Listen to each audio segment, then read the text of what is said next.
Assalamualaikum warahmatullahi wabarakatuh. Selamat pagi, salam sejahtera untuk kita semua. Kebetulan saya ini nervous karena penampilan sebelum saya tadi sangat bagus sekali ya. Jadi untuk menghilangkan nervous saya boleh pantun dikit-dikit ya Bapak Ibu ya, sedikit aja. Oke. Jalan-jalan ke Parigi. Jangan lupa beli batik. Selamat pagi para peserta berbagi praktik baik. Sudah itu. Ada satu lagi untuk Bapak panelis. Jalan-jalan ke Maluku. Makan ke Dongdong. Bapak-bapak panelisku jangan galak-galak dong. Oke.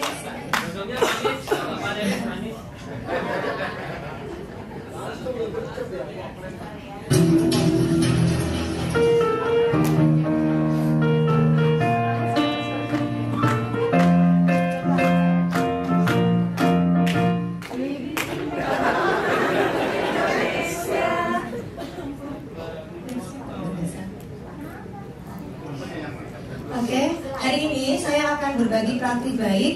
Sama seperti yang sebelumnya, pembelajaran berdiferensiasi dengan komik digital. Ini saya terapkan kepada murid saya di Kabupaten Kepulauan Talaut.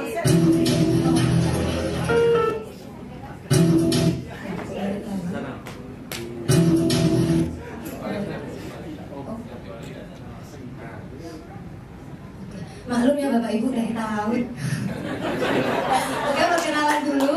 Ini karena kami pembelajaran nggak pernah pakai gini Bapak Ibu ya, jadi saya baru belajar juga. Nextnya manual biasanya. Jadi nama saya Dian Mega Ida Lestari, saya guru matematika di SMP Negeri 1 Beo, Kabupaten Kepulauan Talaut, Sulawesi Utara. Mungkin setiap saya perkenalan dan menyampaikan saya mengajar di Talaut, pasti banyak yang bertanya, orang Talaut? Memang bukan, saya bukan orang Talaut, memang saya asli Jawa, tapi kebetulan saya tugas di sana hampir 9 tahun ada di Talaut. Nah, selanjutnya ini tujuan yang ingin saya capai, mungkin seperti kebanyakan berbagi praktik baik, kita ingin meningkatkan keterampilan literasi dan numerasi siswa, mengenalkan siswa dengan kearifan lokal daerah. Ini bukan lebih mengenalkan ya, supaya lebih dekat lagi pembelajaran dengan kearifan lokal, dan yang ketiga membuat pembelajaran bermakna dan menyenangkan. Ini tujuan secara umum. Nah, situasi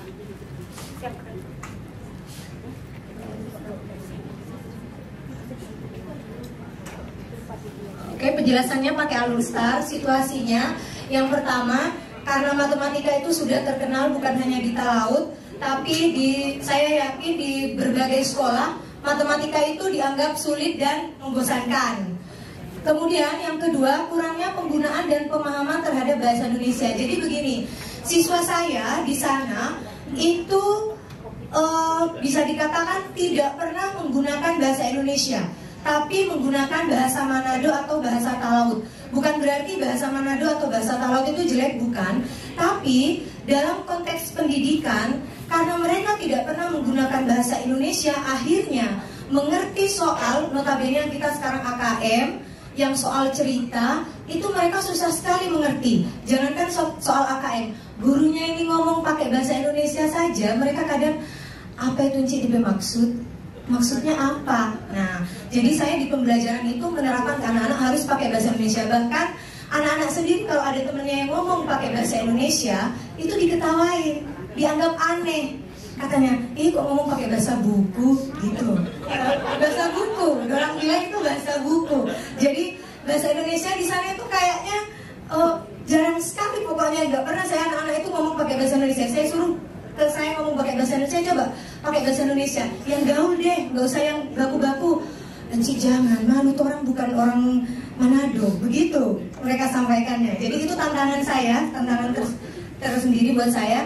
Yang kemudian karena penggunaan dan pemahaman terhadap bahasa Indonesia kurang, akhirnya keterampilan literasi dan numerasi mereka juga rendah.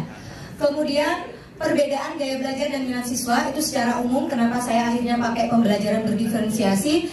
Yang keempat, perkembangan teknologi. Jadi memang benar teknologi sekarang berkembang, apalagi saya yakin kalau sudah di kota-kota itu teknologi luar biasa. Tapi bagi kami itu sesuatu hal yang baru. Jadi kalau menurut Bapak Ibu di sini itu pembelajaran pakai LCD, pembelajaran pakai kuisis itu sudah biasa, buat kami itu wow. Itu sesuatu yang wow. Kemudian yang terakhir, terkikisnya kearifan lokal yang ada di Talaut. Itu situasinya. Kemudian tantangannya, saya pakai komik digital. Jadi waktu pertemuan in-service IG yang terakhir, kita dikenalkan sama Canva. Memang sebelumnya sudah kenal Canva, tapi dari pertemuan itu saya jadi punya ide, gimana nih ya pembelajaran saya pakai komik digital. Tapi nanti komik digital saya cuma mungkin menurut Bapak Ibu biasa aja ya, tapi saya coba buat supaya bisa menarik untuk anak-anak. Yang kedua, mengaitkan percakapan dalam komik dengan kearifan lokal daerah. Yang ketiga, siswa tidak terbiasa menggunakan bahasa Indonesia, itu tantangan juga. Siswa tidak terbiasa mengerjakan soal-soal hot. Yang terakhir ini, kondisi listrik dan sinyal yang tiba-tiba hilang. Jadi kadang saya sudah semangat 45 dari rumah, mau ngajar, sudah siap nih semuanya. LCD, saya di sekolah itu LCD cuma ada satu. Jadi gantian sama guru-guru. Terus mau pakai juga harus pakai kabel ini dan itu. Dan ketika sudah LCD di depan kelas, itu biasanya langsung mati lampu, otomatis sinyal juga hilang. Itu secara otomatis jadi tantangan buat saya juga. Jadi kayak menurun begitu loh, semangat mengajarnya jadi menurun. Tapi tetap kita gak boleh menurun ya semangatnya. Nah, sebelum saya masuk ke aksi saya ingin mau tes Bapak Ibu dulu. Ini sekaligus ice breaking yang kadang saya gunakan, karena siswa saya itu meskipun sudah SMP masih banyak yang belum hafal perkalian. Siswa Bapak Ibu sudah hafal perkalian semua atau belum? Sama saja. Sama saja ya Bapak. Nah, ini suatu cara dari saya, sekalian itu breaking juga, supaya anak-anak menghafal. Saya mau praktek sama Bapak Ibu, mau tes Bapak Ibu juga hafal perkalian apa enggak. Minta tolong untuk berdiri semuanya, berdiri. Minta tolong Bapak Ibu peserta praktik baik juga supaya gak nervous, berdiri dulu. Kemudian cari pasangan berdua, berpasangan berdua. Ini nggak bisa kalau bertiga, maunya berdua. Jadi yang setia-setia ini, ya berdua. Sudah dapat pasangan masing-masing? Sudah? Oke. Jadi masing-masing orang menentukan siapa yang jadi ganjil, siapa yang jadi genap. Oke. Satu orang menentukan dirinya, saya ganjil atau saya genap, silakan. Kemudian kita akan fokus ke perkalian 8 ya. Hari ini kita fokus ke perkalian 8. Silakan Bapak Ibu ingat-ingat perkalian 8 itu hasilnya berapa aja. Sudah nemu pasangan ya Bapak Ibu ya? Nah, jadi permainannya begini. Saya akan menyebutkan misalkan 8 kali 5. Nah, 40. Waduh jago Bapak. 8 kali 5 40. Maka 40 genap atau ganjil? Genap. Maka si genap harus memukul si ganjil.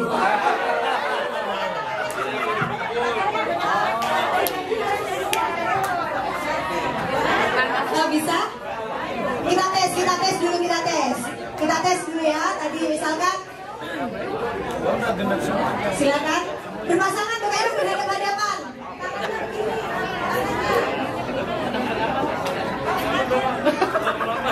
Sudah? Boleh dicoba? Boleh? Oke, saya coba dulu ya perkalian 8. 8 kali 3. 24. Siapa yang boleh kira-kira pukul? 8 kali 3 berapa? 24. Siapa yang pukul harusnya? Sama nggak? Nah gitu ya. Kalau sekarang kita ke perkalian 8 sama 7 ya. 5 kali 7.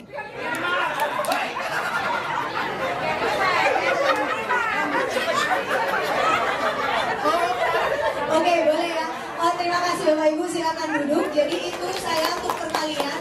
Biasanya saya begitu di awal pembelajaran itu saya selalu mengingatkan tentang perkalian dengan berbagai metode yang berbeda. Kalau tadi seperti itu tadi, perkalian itu bisa, sorry maaf bukan fokus perkalian 8, tapi semua perkalian 1 sampai 10. Nah lanjut.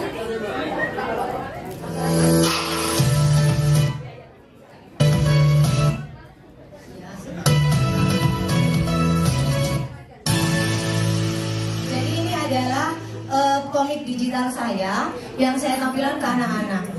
Jadi bentuknya seperti ini. Ini karena saya pakai PBL, jadi masuk sintaksnya orientasi masalah. Jadi saya harap dengan komik ini, anak-anak itu yang pertama, kemampuan literasi. Memang kemampuan literasi yang saya inginkan yang sempit dulu, mau membaca. Nah, jadi kenapa dalam, kok ini ada bacaan tapi ada percakapannya?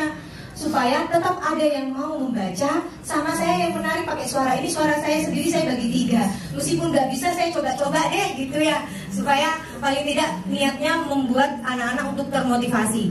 Saya hubungkan sama Mandul Utona itu kearifan lokal yang ada di Talaut, karena itu biasanya acara besar tutup tahun. Semua warga bawa makanan dan anak-anak itu semangat sekali kalau kegiatan ini. Selalu ngajak saya, Encik, nanti datang, mama saya masak ini, mama saya masak ini, gitu. Oh ya,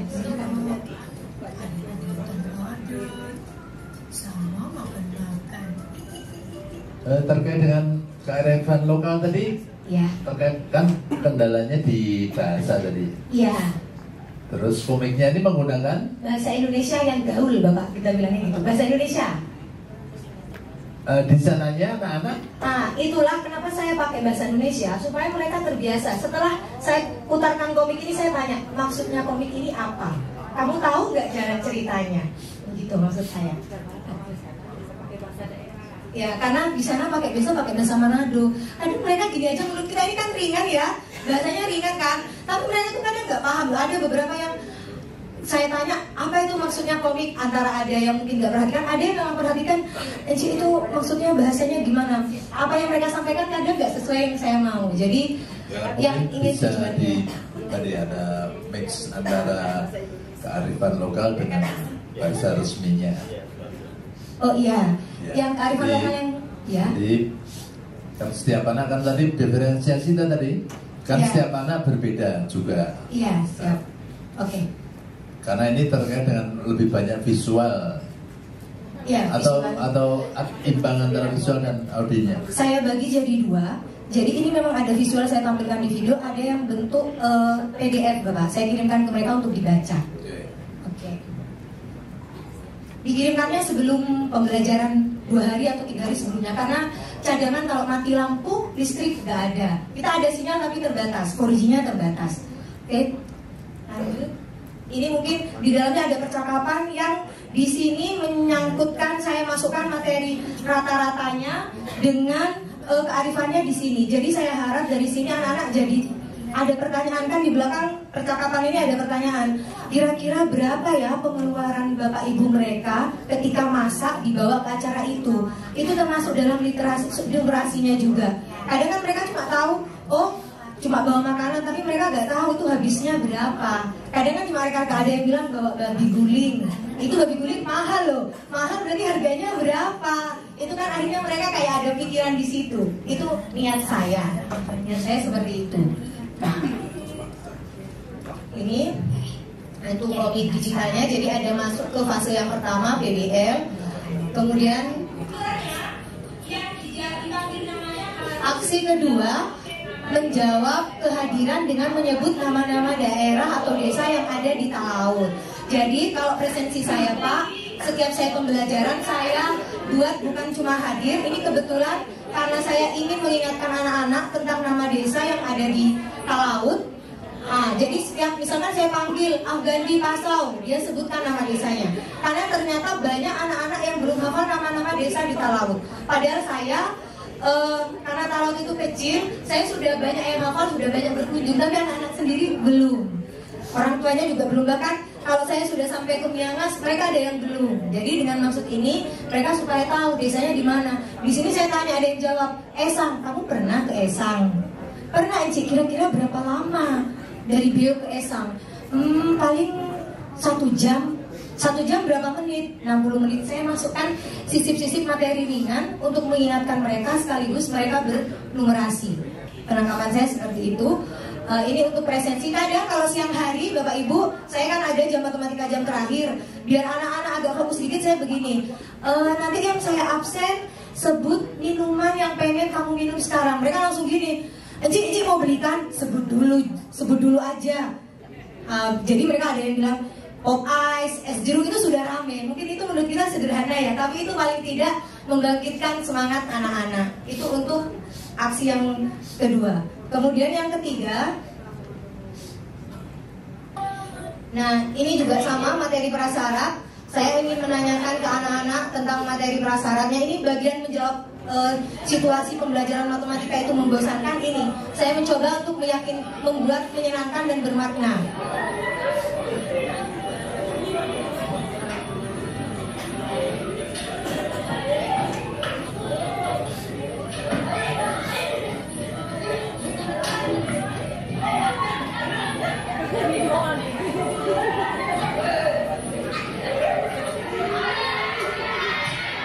Oke, Bu Mega.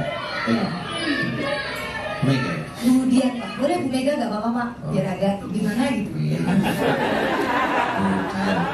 Kalau saya nonton di video Anda itu anak-anaknya istilahnya standar ya, sama dengan anak-anak dimanapun. Tapi kalau menurut penuturan Bu Dian tadi kok capaian belajarnya agak jauh gitu ya rasanya. Iya memang. Kalau bukan yang jauh gimana, jadi kalau bilang jauh jadi kesannya gimana ya Pak? Memang ya saya akui untuk perkalian sebagian besar di sekolah saya ya. Tapi saya juga pernah tanya ke beberapa teman di sekolah yang lain. Untuk usia SMP itu masih ada yang belum hafal. Bahkan lebih 50% lah bisa kita katakan begitu.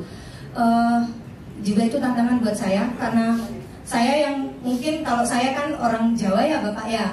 Terus kaget awalnya memang di situ, tapi itu situasi yang harus saya hadapi dan harus cari cara-caranya gimana. Kadang anak-anak itu sudah ingat kemarin saya suruh hafalkan perkalian, nanti besoknya lupa lagi. Jadi daripada saya capek-capek nyuruh mereka hafalan, tiap ada kegiatan, tiap pembelajaran saya bikin apa yang sekiranya bergerak sedikit, mereka senang, nanti tanya perkalian sedikit satu. Ada nggak anak lulusan dari tempat SMP Bu Mega ini yang kemudian sekolah keluar dari daerah sini?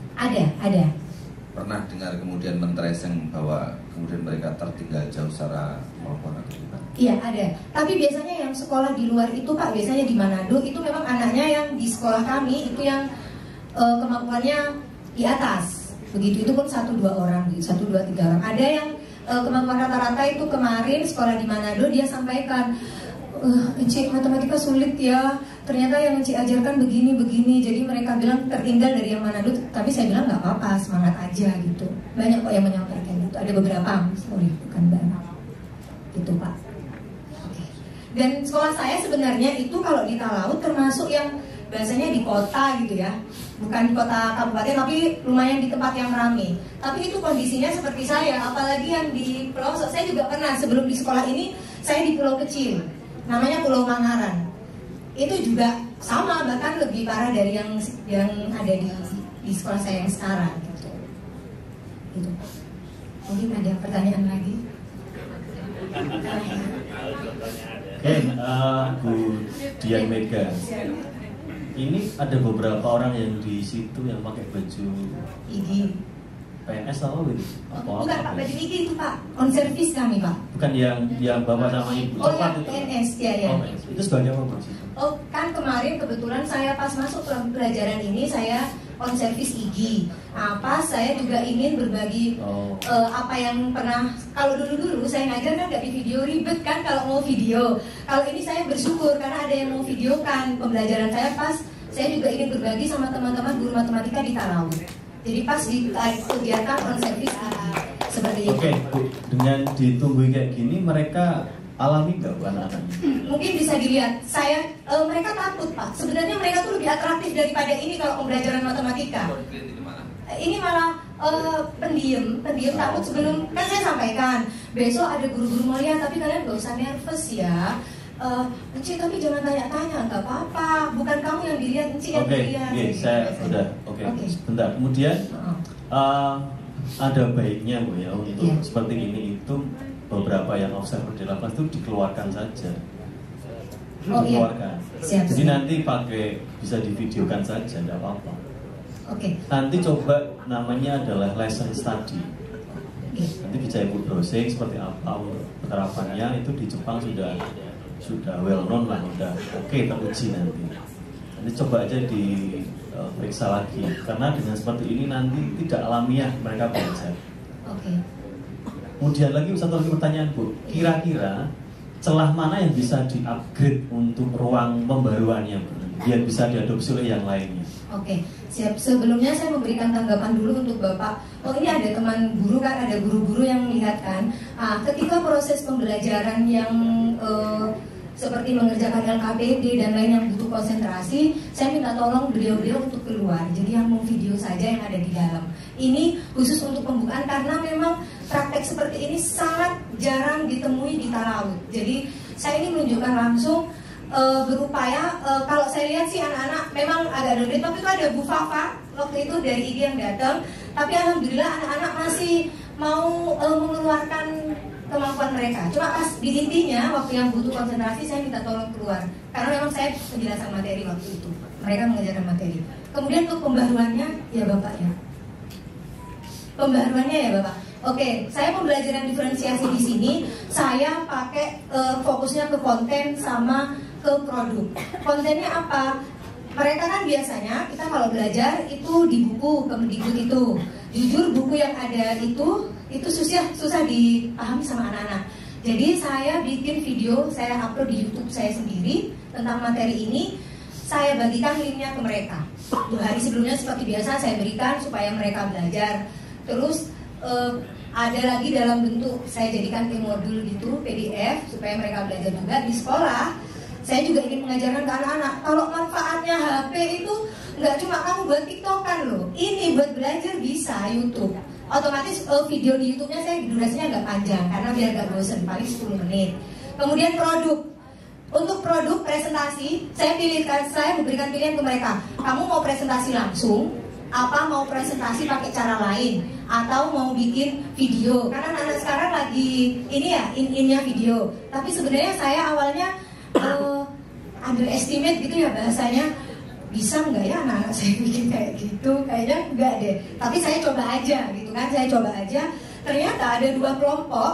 Nanti saya mau bikin video katanya, boleh toh jelek-jelek gak apa-apa. Jadi mereka presentasi, ada yang baca presentasinya, yang kedua pakai video presentasi, ada hasilnya nanti mungkin bisa disampaikan. Itu sih pembaruan saya. Oke, statementnya Bu, closing statementnya? Oke, closing statementnya. Kalau Ki Hajar Dewantara punya pemikiran pendidikan sendiri, saya juga boleh punya pemikiran pendidikan menurut saya ya Bapak. Mendidik itu bukan untuk membuat mereka pintar, tapi mendidik itu adalah membuat mereka yakin dengan kepala tegak menghadapi dunia bahwa mereka bisa menggapai mimpi-mimpi dan cita-cita mereka serta mereka bisa menghadapi segala tantangan hidup di dunia ini. Terima kasih. Wassalamualaikum warahmatullahi wabarakatuh. Waalaikumsalam. Ibu Bu Mega. Enggak, sambil turun nggak apa. Jadi kalau apa yang seperti ini tadi dicatat kemudian dinarasikan dalam sebuah karya, ditambahkan literatur pendukung dan sebagainya, selesai sudah tesis disertasi Anda itu. Serius. Jadi seringkali ilmu-ilmu di lapangan seperti ini yang sebetulnya lebih berharga dibandingkan konsep-konsep yang selalu beradu dan oke, selamat, mudah-mudahan mau segera melanjutkan dan terus berkarya.